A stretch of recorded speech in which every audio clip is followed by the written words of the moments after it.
Righty. Moving on, let's get on to injuries. And like I said, there's a lot of them. I'm going to start. And we alluded to this earlier. The Bears have placed Damian Williams on the reserve COVID-19 list. That obviously opens the door for some other guys like Khalil Herbert, maybe. Yeah, absolutely. He had 18 carries to 16 for Damian Williams. So already was leading this team in that type of usage. Now he should see the whole shebang. Everything should be his. He's not a great receiver, but he is capable. We'll talk about him a little bit later, though, but definitely a guy that is high on the streaming radar, only 42% rostered right now. Sprint out and go get him before you do anything else. Go get him now just to have him on the bench if you don't have him. Christian McCaffrey did not participate in practice today. It seems like a downgrade from last week when he didn't play. Matt Rule did say yesterday he was 50-50 to play. That was yesterday. That was when McCaffrey was limited practicing.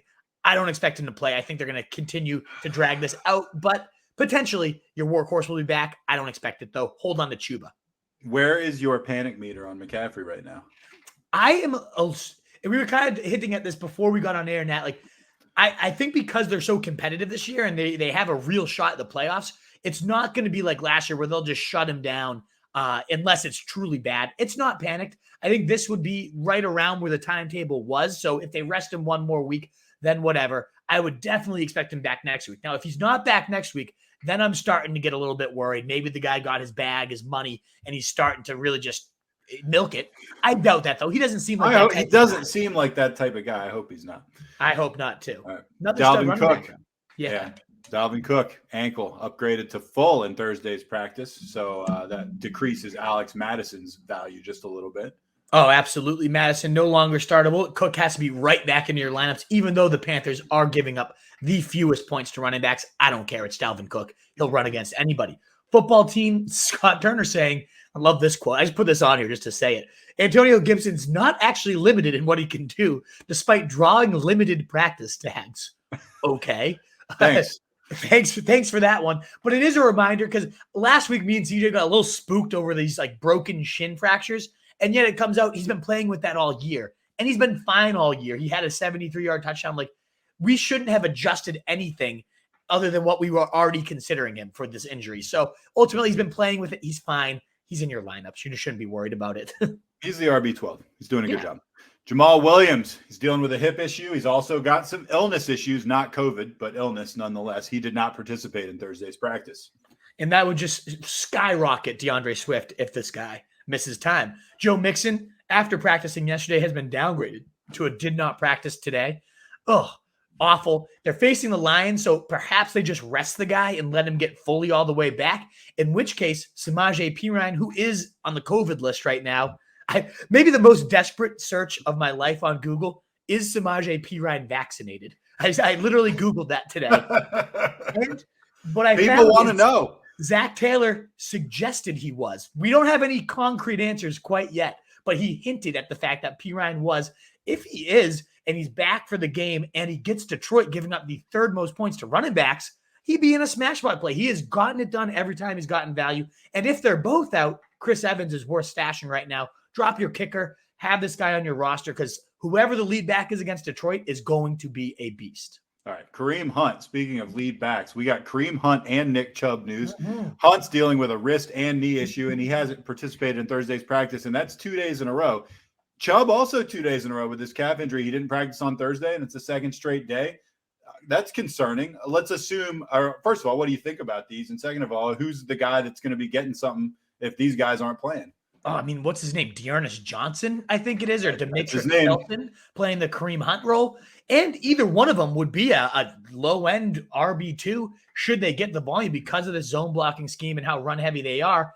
My guess is at least one, if not both, play. I think if this is the case, if one of them's out and the other one's in, I mean, that's going to be they're already top 8 running backs and top 12 for Kareem Hunt. Let's say Hunt is out and Chubb's the only guy. He would be my running back 3 on the week. So it's just something that you got to make sure to monitor. It seems like it's a little more serious. Yesterday seemed like a maintenance day. Okay, whatever. They're riding the chunt backfield to destroy opponents. Maybe this is something we have to actually monitor now this week. Another guy we have to monitor this week is Damian Harris. He did get upgraded to a limited practice, yet Mike Reese, the beat writer, a very, very reliable source, does tweet out saying he's leaning towards Harris resting, not playing this week. Ramondre Stevenson, only 12% rostered. Go out and get him. There's a lot of these guys like Herbert, The Bengals backfield, Ramondre Stevenson. Just get these guys on your roster somehow, drop your kicker, and see which one, especially with bye weeks. I know I have crap at running back right now that I'm waiting on and trying to figure out. I was originally planning to stream Gio Bernard. I'm going to just stash a couple of these guys and let's see what hits. That's how I'm playing it. Chris Carson, neck injury. He didn't practice on Wednesday. I'm concerned about this. And frankly, like with McCaffrey also on the shelf, potentially, I'm starting to really suffer from running back paper thin depth syndrome. It's the worst. I love bell cows and I hate bell cows. They giveth and they taketh away. And they do taketh away. And obviously Russell Wilson's out. They'd like to lean on the running game a little bit more. What do you think? He didn't practice Wednesday. And I've been scouring the reports. Yeah, I can't find out if he practiced today or not. Right? Nothing on today. Mr. Sunshine, Pete Carroll saying he's expecting him back, but he might say that 1 week and then the next day he puts him on IR. I have no idea. I don't know. I have literally no idea what's going to happen here, but stay tuned and keep Alex Collins on the roster just in case. Now we're on to wide receivers. Couple studs. DeAndre Hopkins did not participate, and this is a big concern because it's listed as illness, and COVID is apparently running through the Cardinals organization. If you don't remember, DeAndre Hopkins was giving a big stink in the preseason. I remember. Wanting to sit out. I imagine they said they're close to 100% vaccinated. If there's somebody who's not vaccinated, I'd put a pretty big guess that it's DeAndre Hopkins. Should he have COVID-19, you might be out this guy for a couple of weeks. So stay tuned. Make sure you're monitoring what's going on with him. Another stud, like you referenced, Tyreek Hill, quad injury, remains sidelined for Thursday's practice. With an injured quad, that would probably only make him a little bit faster than the second fastest guy in the league. So keep an eye on that. Exactly. If he plays, he's a smash. He's one of my favorite studs in DFS this week. Should he be out? Mecole Hardman is actually owned in less than 50% of leagues right now. Go check. Toss him in there. Should he be out? He's coming off a season high in targets and yards, 7 for 96 and record. Also, Josh Gordon. Yeah, maybe worth stashing and seeing what he does as well. Why not? We can't go through a pod without mentioning him for sure. Julio Jones did practice again this week. Looks like he is trending towards back, as was AJ Brown, another full participant. And guess what? I don't care. I don't really want either of my lineups because they're facing the Bills, who are limiting wide receivers to the fewest points, and they just suck. The Titans suck. I don't want anything to do with that passing attack right now. Devontae Parker, hamstring issue. He remains sidelines for Thursday's practice. But guess what? He's going to London. Maybe playing. For whatever that's worth. I mean, Calvin Ridley and whatever his name is, the second Russell guy. Gage. Gage, that's the guy. They didn't even go. So at least he's making the trip. Right, and he gets Jags. So if he's playing, he's not a horrible start this week. Allen Robinson is a horrible start, but you might not even have to worry about that because he did not participate in practice on Thursday. Might make your decision easier, although it should be easy. Why would this guy be in any lineups at this point? I don't know. He wouldn't be in mine. But speaking of a guy you want in your lineup, Mike Williams, he was not practicing at the open portion of practice on Thursday. I hope he was just in the bathroom or something. Yeah, I hope so too. But he didn't practice at all on Wednesday. It's a knee injury. My guess, though, is this is the type of guy that at this point's earned the veteran, like, you can rest, get healthy, you'll play through it. We don't need to see it. Both Jefferson and Adam Thielen, and I lobby this under that same exact category, did not practice on Thursday. I imagine they're both going to play, though.